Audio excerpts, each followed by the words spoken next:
Que se me retiren. Bueno, tenemos tiempo para una o dos preguntitas. No sé si alguien quiere... Bien.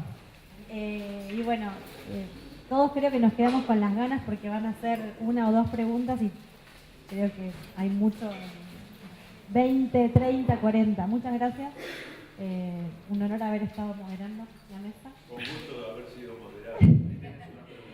Pude moderar algo. Y antes de los aportes, por ahí les digo lo siguiente. Recuerden que todos los aportes que podamos recibir para la confección de la declaración que tengan que ver con aire, particularmente para nuestra mesa, son bienvenidos, y que ahora nos quedamos confeccionando y corrigiendo y agregando cosas a la declaración después de este espacio. Primero que nada, felicitar las exposiciones. Me parecieron que son muy buenas las investigaciones y las reflexiones. Y nada, traer como un aporte que desde nuestra medicina occidental estamos viendo este tema, y a veces lo del aire como que no le damos mucha importancia, salvo cuando nos enfrentamos con estas cosas y estos momentos que nos hacen pensar. Pero nada, traer que desde la medicina china es muy importante todo lo que tiene que ver con el aire. Dentro de la nutrición del ser humano, se considera que hay tres nutriciones, que una es la nutrición de lo que comemos, una es lo que respiramos y otra son las emociones que recibimos. Entonces, que esto en otro tipo de pensamiento y en otro tipo de culturas es como fundamental, y que bueno, que tenemos que sí reflexionar nosotros, porque trabajamos las emociones, trabajamos lo nutricional, lo que comemos, pero muchas veces no trabajamos lo que respiramos. Entonces me parece bárbaro poder compartir esta mesa de aire. ¿Qué tal? Mi nombre es Ariana, yo soy residente de Medicina General. Bueno, tuve que hacer toda la tarde acá escuchando todo y fui anotando algunas cosas. No sé, como conclusión, creo que nos tenemos que correr del lugar de médicos y ponernos primero seres humanos. O sea, creo que para poder empezar a iniciar un cambio, vernos como un todo, y así como queremos cuidar nuestra salud porque nos empezó a afectar, porque si no nos afecta a nosotros, creo que no hubiéramos despertado. Se venían muriendo especies, venimos contaminando nuestra tierra y no abrimos los ojos hasta que no empezamos a afectar nuestro cuerpo, a ver morir nuestros niños. Entonces creo que para empezar es eso, vernos como un todo y empezar a cuidar desde el lugar que nos toca, el espacio de tierra que nos toca, cuidar nuestra pacha, enseñar desde el lugar de médicos, obviamente sí, intentar sanar, intentar ponernos la camiseta de salud pública, ponernos la camiseta de defender nuestro medio ambiente, pero primero creo la camiseta de seres humanos. Y nada, eso, empezar a quizás educar, a empezar a buscar huertas orgánicas, porque claramente, por más que intentemos comer sano, ya no podemos, así que nada, como conclusión me quedaba eso. Y ayer estuve en el taller de Julio Monsalvo. Lo que me quedó es esto, de pasar desde la cultura del antropocentrismo, o sea, olvidar, sacar al hombre como centro, y apostar al biocentrismo, ¿no? Que es la cultura de la vida. Eso, nada más. Hola, mi nombre es Raúl Chamorro, residente de Medicina General de Santa Fe. Y una opinión en cuanto a la contaminación, hasta que no se corrija el sistema, para mí, ¿no? El sistema capitalista donde vive todo el mundo, va a seguir pasando esto, porque el afán desmedido de riqueza y plata de este sistema, o sea, no le importa nada de nada, ni los seres humanos, y lo va a seguir haciendo, o sea, hasta que no se corrija el sistema capitalista, que creo que es el mal de todos los males, va a seguir pasando. Nada, esa es mi opinión. Antes de pasarte el micrófono, también quiero opinar en base a lo que decía la compañera y lo que decías vos, digo, digamos, todo esto y también esto, señalar con el dedo a quiénes son los responsables, que tiene que ver con esto, ¿no?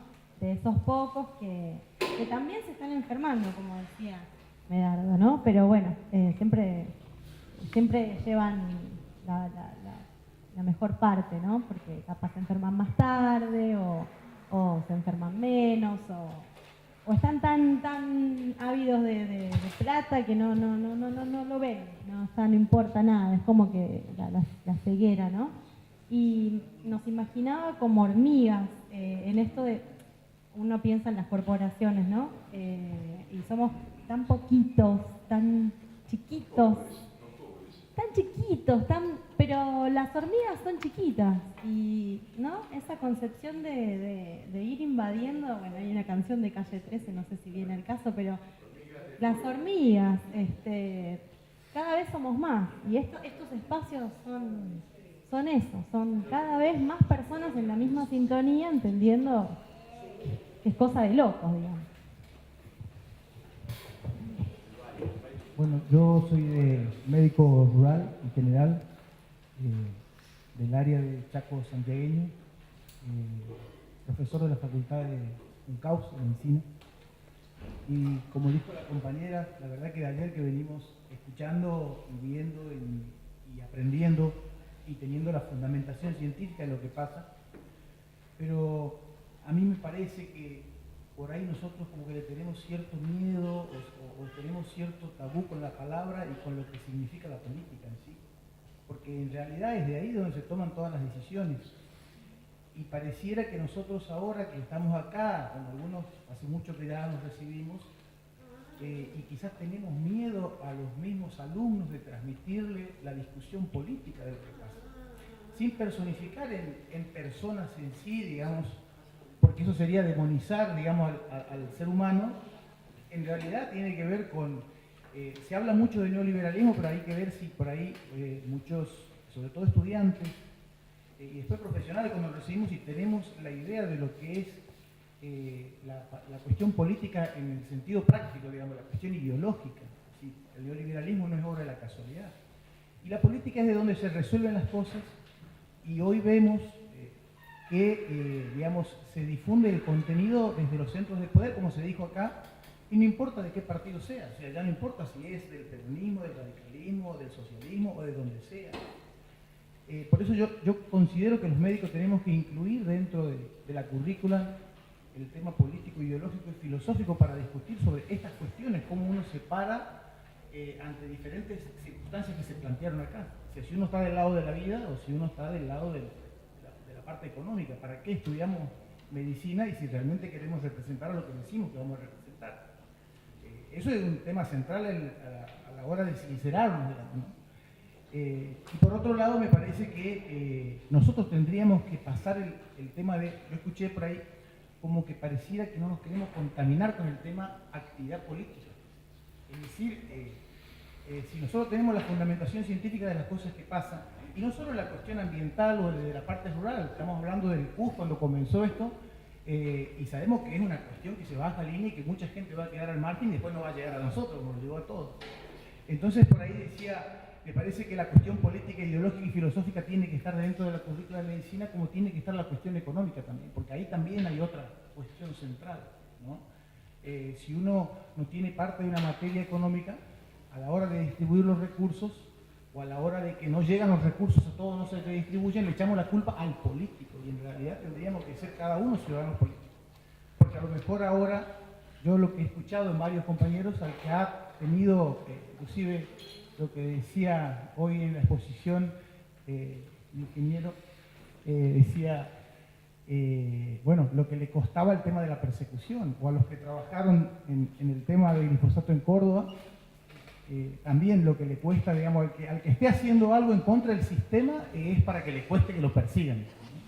Pero a lo mejor nosotros desde el consultorio tenemos la posibilidad de llegar a mucha gente que no está informada y que se basa en la política de hoy, que es muy light, muy superficial, puro marketing y vacía de contenido. Por ahí nosotros le podemos dar ese contenido desde la charla, de los 10, 15 minutos que tenemos en el consultorio con el paciente, viendo lo que se planteó hoy. Es decir, si uno no ve al individuo en el medio en el que vive y nunca le va a resolver el problema de fondo. Y a veces el problema de fondo no lo vamos a resolver con las pastillas, sino con decisiones políticas. Así que los silos, como decían, vivimos lo que vivimos por ahí en el Chaco y en varios lugares donde ahora se reactivó más nuevamente el tren, el polvillo ese y está en el centro del pueblo, porque el pueblo se divide así, de un lado de la vía y del otro lado de la vía, digamos. Entonces creo que por ahí tendríamos que, me parece, ¿no? Empezar quizás desde la facultad, porque me acuerdo cuando ingresé a la facultad, ya en la década del 90, los profesores nos decían, a la universidad se viene a estudiar. Es decir, y era eso, digamos. Es como que la política está mal vista y no es así, digamos. Que haya políticos que actúen mal es otra cosa. O que funcionen o digan, pertenezco a un partido y después se terminen traicionando, bueno, lo vemos todos los días, digamos. Dicen una cosa y hacen todo lo contrario. Pero bueno, traducido en la medicina puede ser, uno puede estar, estudió para salvar vidas y se puede dedicar a hacer ciertas prácticas que no son muy beneficiosas, o recetar ciertos medicamentos que tampoco son muy beneficiosos. Sabemos que a lo mejor los recetamos por el retorno que viene por los laboratorios. Digamos. Entonces, por eso digo, me parece que tendría que, la idea, en conclusión, es dar el paso es en la participación política, en fomentar la participación política, y bueno, después cada uno de acuerdo a su conciencia, a su formación, a sus valores, a tomar las decisiones que les toque. Pero es buenísimo, digamos, de que empecemos los médicos, así como los médicos, enfermeros, bioquímicos, investigadores, es decir, que empecemos a ocupar espacios con poder de decisión del partido que sea, para que teniendo el conocimiento científico tratemos de que esas decisiones que se tomen no causen tanta lesión a la humanidad como está pasando. Dos ideas. Una es básicamente, coincido con ustedes, yo creo que estamos entrando en una época donde los problemas ecológicos y la salud cada día están más vinculados. Entonces, el área de salud, y los médicos como parte del área de salud, que hayamos o no, nuestro sistema es médico hegemónico y nosotros opinamos en la sociedad y no es igual que opine yo como ciudadano común que opine como médico. Por eso está bueno lo que vos decís, compañera, pero también usemos nuestro rol como médico para decir, acá se están violando el derecho a la salud en función del derecho al comercio, a la actividad productiva, al lucro. Tenemos, y hagamos la propuesta a la gente de qué vamos a priorizar como barrio, como pueblo, como sociedad. Vamos a priorizar la prosperidad económica, el desarrollo productivo o la salud de la gente, o que no nazca la gente mal formada o que no se mueran de cáncer, como sea. Entonces, en ese planteo hay una cuestión política, porque ahí se está discutiendo qué hace el poder con cómo se ordena el poder en función de valores. Entonces nosotros necesitamos jugar nuestro valor, porque nosotros no, la gente necesita que nosotros defendamos su derecho a la salud. Y nosotros los médicos somos los primeros que tenemos que decir que hay que parar el extractivismo, hay que parar el cambio climático. Acá en Argentina es una de las áreas que estamos más atrasados por el tema del cambio climático, tanto con el movimiento social como los médicos. En Brasil, en Chile, en México, en Europa, en Estados Unidos, los médicos son la vanguardia del reclamo en contra del cambio climático. Porque el cambio climático está generado por el sistema productivo, por el consumo energético, por la producción y la venta de más productos, que está produciendo una crisis ecológica mundial, en la cual el área de salud, inclusive Lance, que es una de las primeras revistas, tiene toda una iniciativa para promover que el área de salud publique y difunda información científica con el tema del cambio climático. Entonces nosotros tenemos como una obligación dejar de pensar solamente en la enfermedad de mi paciente, que voy a hacer lo posible para que no muera, para que se cure, sino tratar de que no se enferme más gente como este paciente que tengo acá en mi camino. Entonces, eso, por un lado.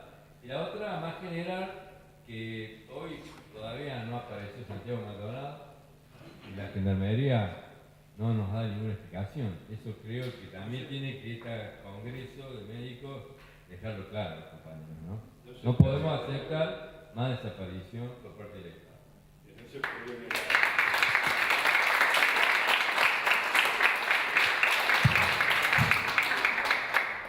Yo quisiera también, con respecto a lo que vos dijiste, plantear que tenemos que tener una mirada crítica con respecto a la postura del mercado que plantea el beneficio económico y la pérdida que tiene el país si deja de producir como está produciendo.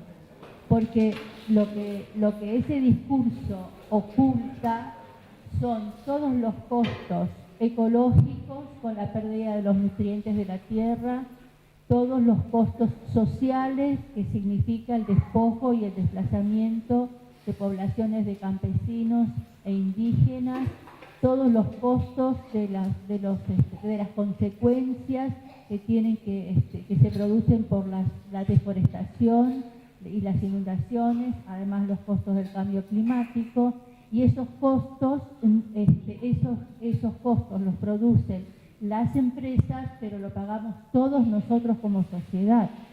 Entonces, en eso también tenemos que tener una mirada.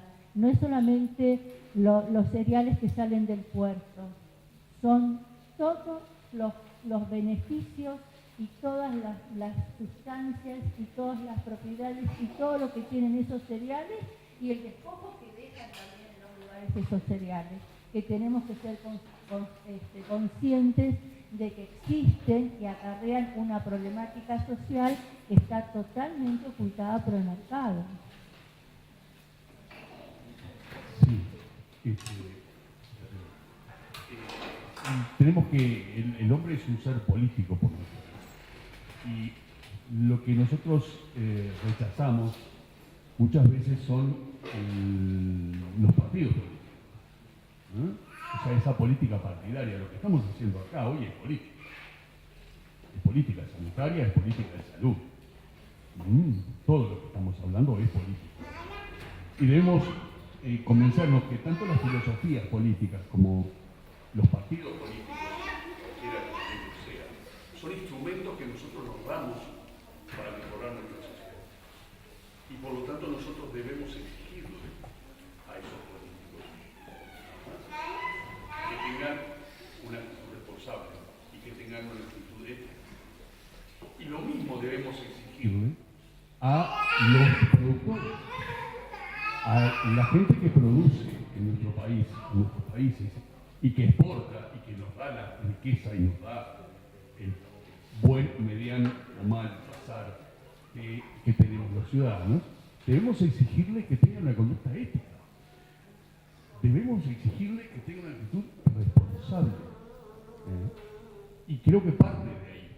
Y el poder, los médicos, cuando nos sentamos detrás de nuestro escritorio y conversamos con el paciente, escuchamos, luego hablamos, tenemos muchísimo poder. Tenemos que tener mucho cuidado, mucha ética y mucha responsabilidad en usar ese poder. Pero nosotros tenemos el poder de informar a esos pacientes nuestros que dejarían de ser pacientes si no tuvieran que esperar para vernos, ¿verdad? Y la necesidad de esperar para que pasemos. Esta idea es justamente salir, actuar en la sociedad, no solamente en el consultorio. Por eso les decía en la presentación que la SUMEDUI insiste mucho en la participación en otras áreas, en el club, ¿verdad? En la escuela, en todos lados, en la iglesia, en todos lados. Tenemos que estar en todos lados exigiendo ética y responsabilidad. Con respecto a lo que decía Moza del cambio climático, el otro día escuchaba a la sociedad rural, al presidente creo, hablar de que por el cambio climático ellos querían, o sea que reconocen el cambio climático, el mismo campo, ¿no? Los mismos campos, y que por eso querían un seguro por el cambio climático. Me parece que ahí sería como nuestra puerta de entrada, primero que ellos lo están reconociendo, ellos mismos. Y a partir de ahí nosotros empezar a utilizar, porque siempre así como ellos nos utilizan a nosotros, bueno, lo vamos a utilizar a ellos. Y si ellos se están preparando, nosotros también. Y me parece muy interesante lo que tuvimos en la mesa anterior del doctor Barros, de España, de España era de Brasil, médico de familia de Brasil, que estaba haciendo una maestría justamente del Lancet, de la salud del planeta, y que hablaba de todo esto. Ahora me gustaría una preguntita. A ver, Medardo, si nos puedes contestar. ¿Qué tiene que ver The Lancet con el climático y qué intereses puede haber por medio, si los tenemos que utilizar.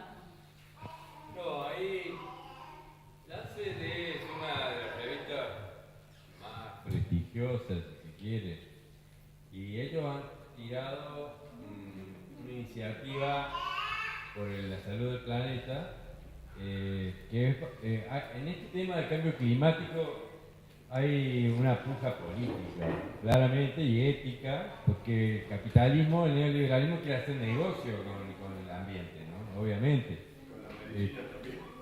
Hace negocio con todo.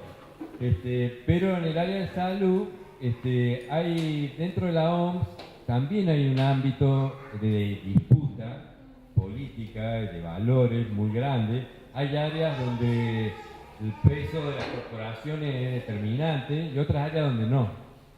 Como es el Instituto de Investigación del Cáncer de la OMS, claramente va en contra de los intereses de las corporaciones.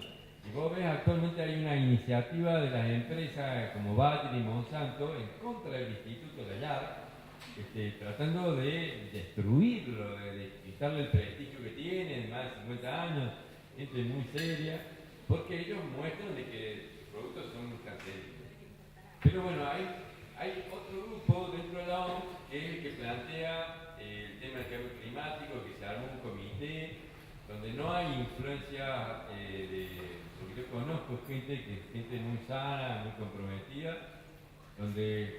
y Lancet es como una vía de difusión de todo esto, ¿no? O sea, es interesante porque estas son áreas de pelea, de las peleas que vamos a enfrentar los próximos 50 años a nivel mundial, y que en Argentina se van a ver en estos problemas. Los problemas que tiene Neuquén, que tenemos inundaciones, que tenemos fumigaciones, que tenemos dengue, cierta emergencia, son todas consecuencias de los cambios climáticos y ecológicos que nosotros mismos producimos.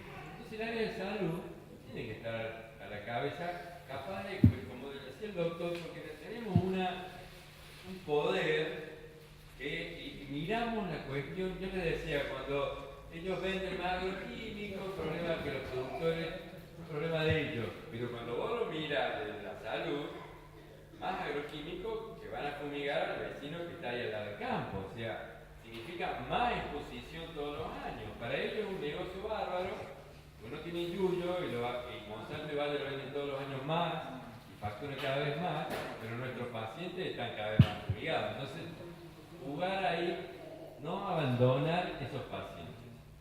Esto es negligencia médica, decir, no me miro para otro lado, me ocupo del broncoespasmo, de la urticaria, y no de lo que es lo que verdaderamente lo genera. Lo del Lancet es interesante y hay materiales, los materiales que está difundiendo Lancet, van en contra de todo lo que es la economía verde, lo que propugna, digamos, el área del capitalismo que quiere darle una rosca mercantil al tema. Disfrazar las cosas, poner el color verde como sinónimo de naturaleza, de cosa buena, vamos para adelante. Por ahí lo que pasaba es que hoy en la mesa central, cuando tuvimos el foro del mediodía, la gente de la mesa central nos dijo que la propuesta del Lancet también estaba bancada por una de las corporaciones nacionales de Monsanto. Entonces, como que eso a veces, depende de ese lea, suena raro. Y para ir bromeando, cuando empezamos a hacer las declaraciones, yo hice una doble pregunta porque hay unos conceptos que estaría bueno que nos quede a todos claros, me incluyo, a veces nos pasa, que es una doble pregunta al doctor Medrado y al ingeniero. A ver si la podemos sumar. Evidentemente, este sistema productivo no es sustentable para la vida del planeta, para la nuestra, es así. Y la agroecología podría ser el camino para poder tener una ganancia y una vida sustentable, es así. ¿Sí? Pero como que todavía no podemos dar ese cambio. El tema del suelo, el tema de las enfermedades. ¿Cuánto tiempo nos va a llevar si nosotros no ponemos en Monte Maíz, por ejemplo, el uso de más de plaguicidas y demás para recuperar ese suelo? ¿Sí? Que no se atrae de potasio sacando en el pelo, necesita nitrógeno, fósforo, el cuerpo, corregirme cualquier cosa, para poder volver a tener un suelo fértil, que sea fértil para que lo orgánico pueda sustentar, si es que se sabe, y si es que se sabe cuánto tiempo ese glifosato va a depender de lo que sea que borde el aire, el agua y el ambiente para que el planeta vuelva a ser. ¿Esos estudios están en marcha o estamos siempre corriendo tras las enfermedades? Pregunto, así una doble pregunta. Sí.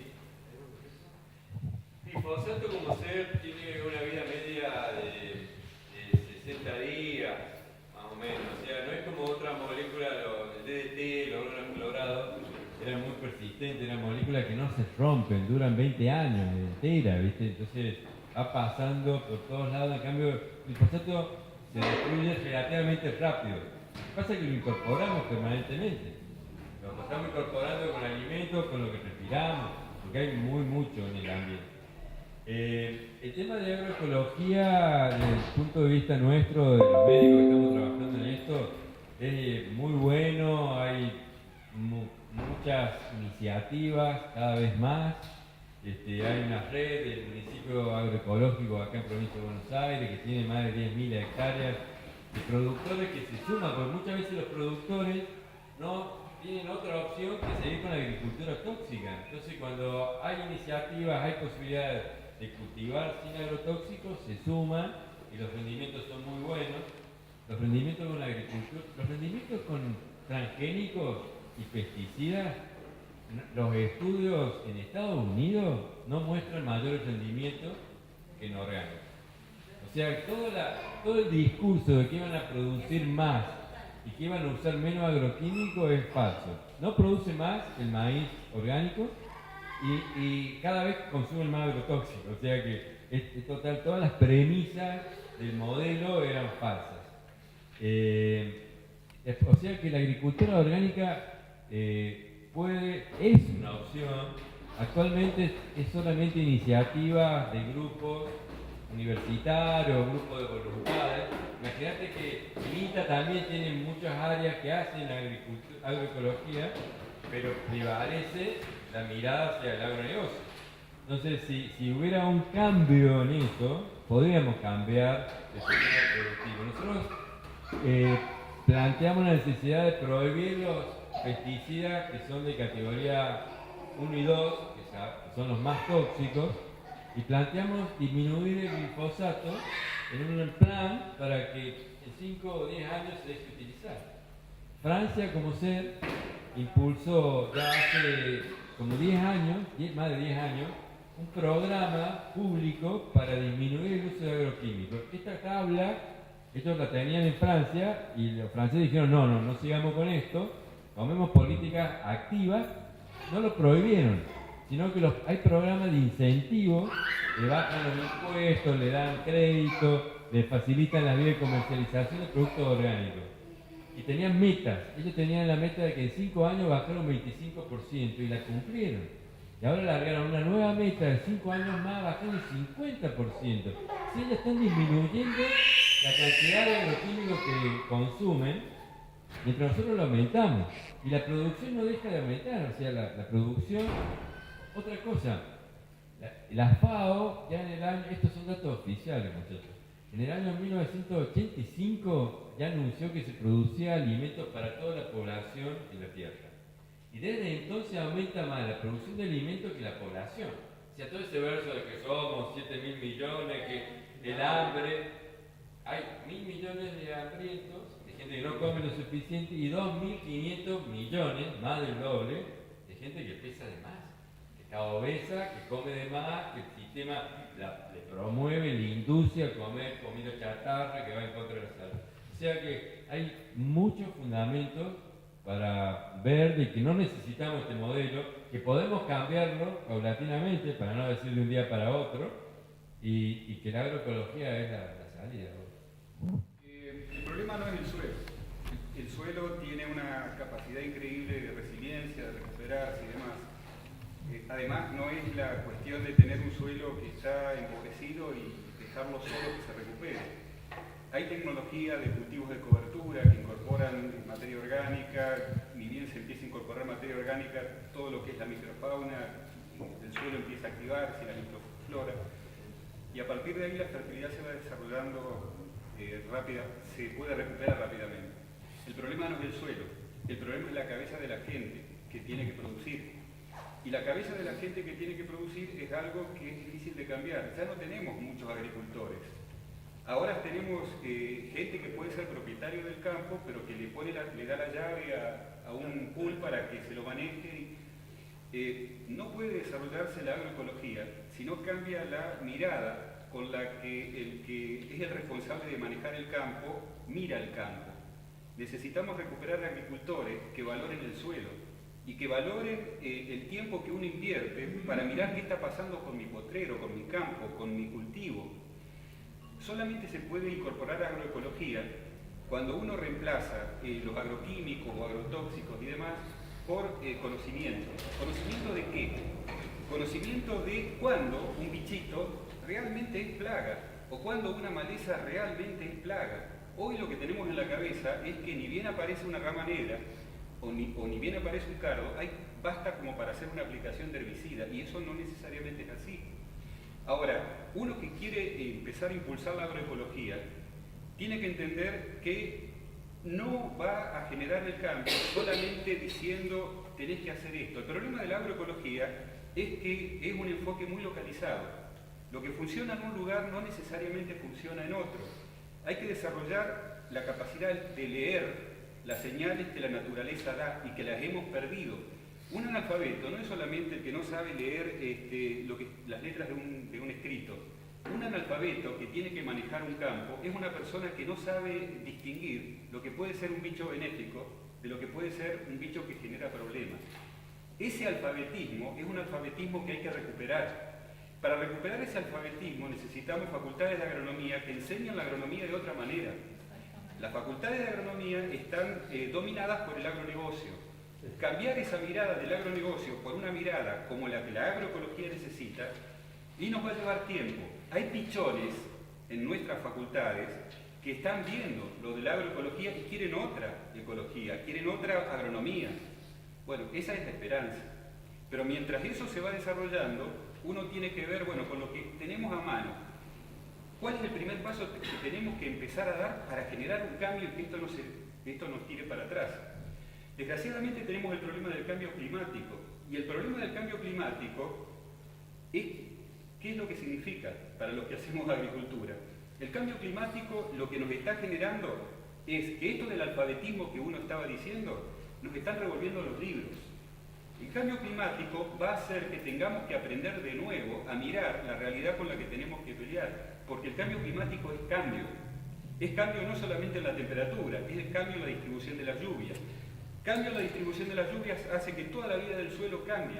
Si la vida del suelo cambia, todo lo que tiene que ver con el manejo de esos cultivos, con la agroecología, también va a tener que cambiar, y no vamos teniendo tiempo.